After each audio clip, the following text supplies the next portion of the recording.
So what you're looking at here is a game that I'm working on called Cursed Sword. It's sort of a reverse Metroidvania style game where it's mostly platforming and action and with a little bit of puzzling.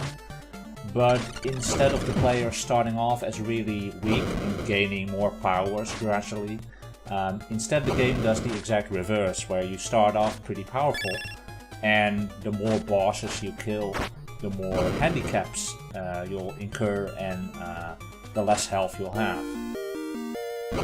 It's a bit experimental and I'm kind of figuring out the game design as I'm building it. It's all coded in the Love engine, which uses Lua.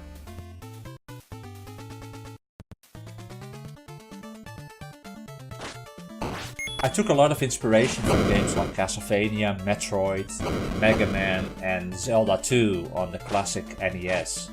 The crates that you can push are one of those mechanics that I implemented just on a whim. I noticed that it was really fun to play around with these pressure plates, and I just felt it would be more interesting when building puzzles to have things to place on the pressure plates rather than it always be the player that steps onto them. As you can see here, there's multiple doors that you can pick. I really wanted to create an interesting choice there where you get a key and there are two doors, and which direction are you gonna take?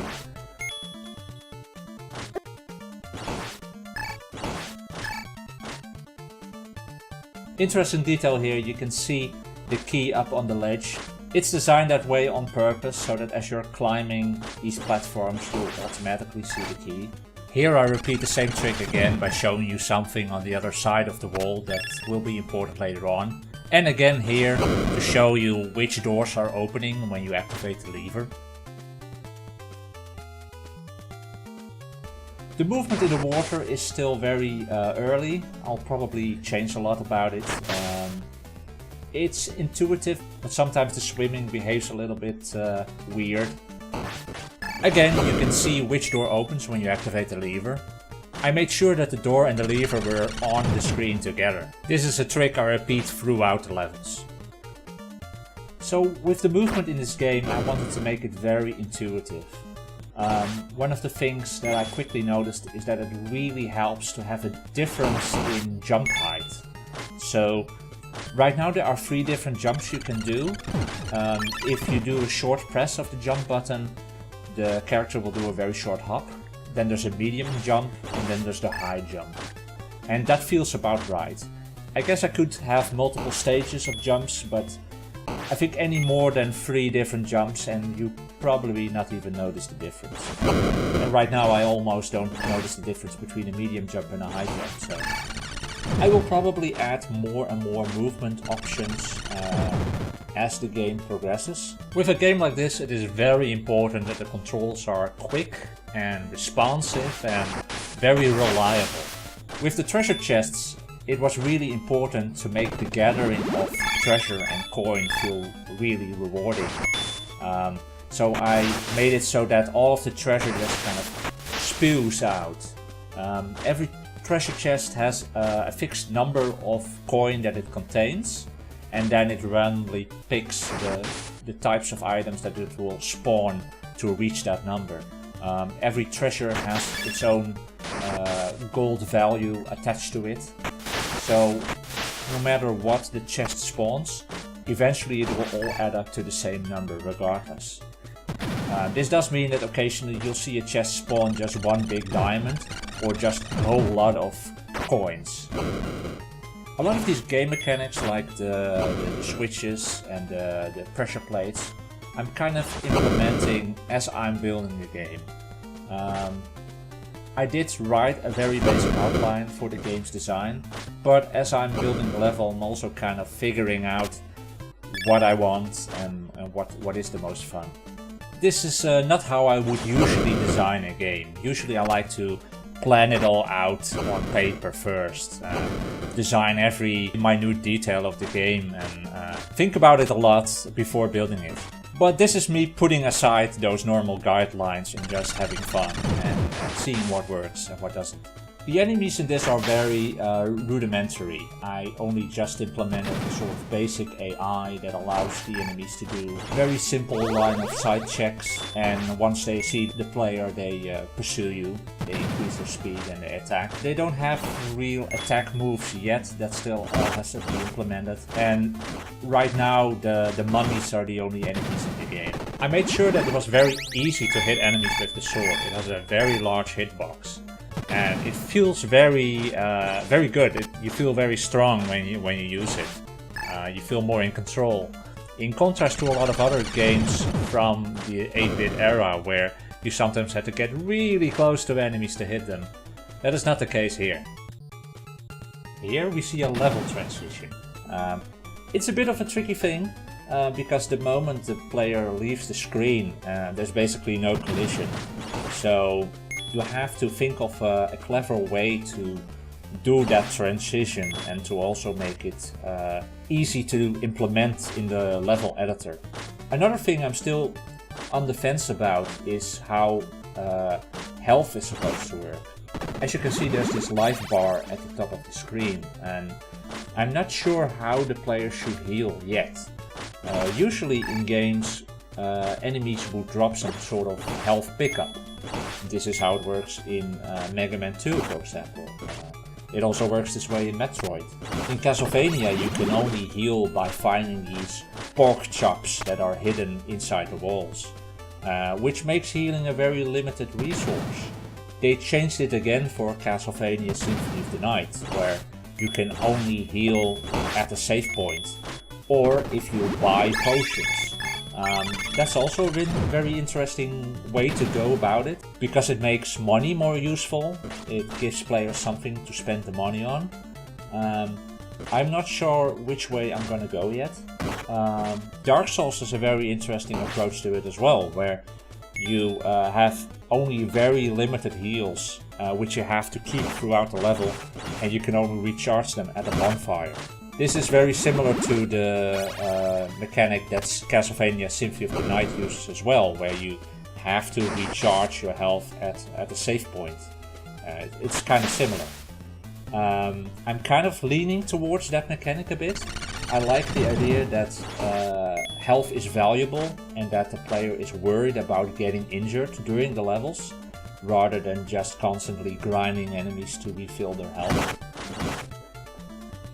I should stress that the graphics and the sounds are all temporarily. They're placeholders. I haven't decided yet on a final art style for the game, so it's quite possible that the game will look entirely different eventually. It might sound entirely. For now I've gone with a sort of 8-bit aesthetic, but this could all change. I'm still figuring it out as I'm building it. But for now I really like that it kind of looks like the old Castlevania game from the NES. But the game could look a lot better with a different art style, so this may all just change eventually.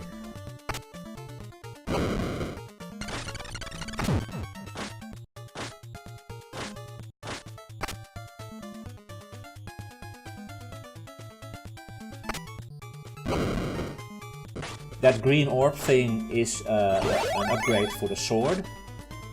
This is one of the game mechanics that isn't completely fleshed out yet. I'm still going a bit back and forth on how it's supposed to work exactly.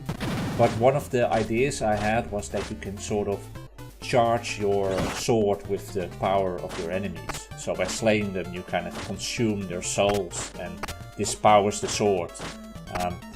What this allows you to do exactly, I don't know yet.